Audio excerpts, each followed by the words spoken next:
comme les autres OPACIF, nous allons tous, à compter du 1er janvier, accompagner les actifs dans leur projet d'évolution personnelle ou professionnelle.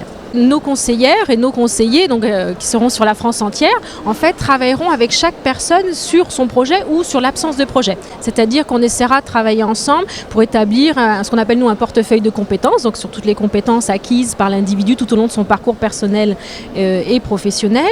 Et également sur la transférabilité de ces compétences, c'est-à-dire ce qui m'a servi dans ce métier que j'occupe aujourd'hui, peut-être que ça peut me servir dans un autre métier. Typiquement, si là, j'utilise l'anglais, l'allemand, etc., et que l'année prochaine je veux m'orienter vers le tourisme, effectivement la maîtrise de ces langues est un plus, donc je vais voir comment je vais pouvoir les réexploiter.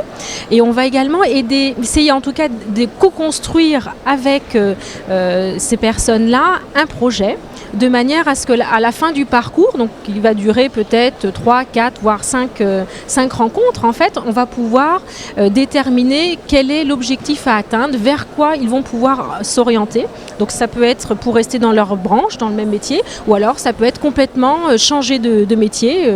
Dans ce cas-là, ça pourra passer par une formation, mais ce n'est pas la finalité.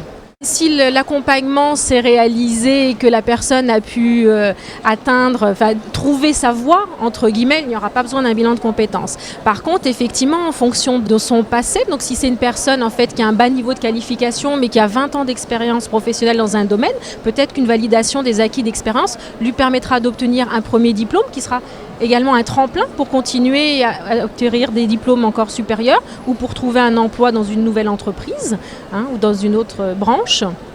Et puis, on va également les aider dans la construction du dossier de financement, essayer de trouver le financement adéquat, alors qu'on trouvera peut-être à l'AFDAS, mais pas que.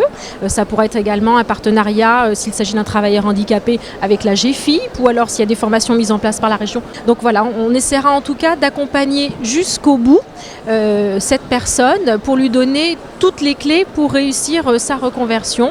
Pour résumer, le conseil en évolution professionnelle sera une prestation gratuite qui sera délivrée à compter du 1er janvier 2015 à tous nos adhérents pour travailler ensemble, co-construire un projet, qu'il soit personnel ou professionnel. Nos bénéficiaires seront accompagnés par une seule et même personne jusqu'à l'aboutissement de leur projet.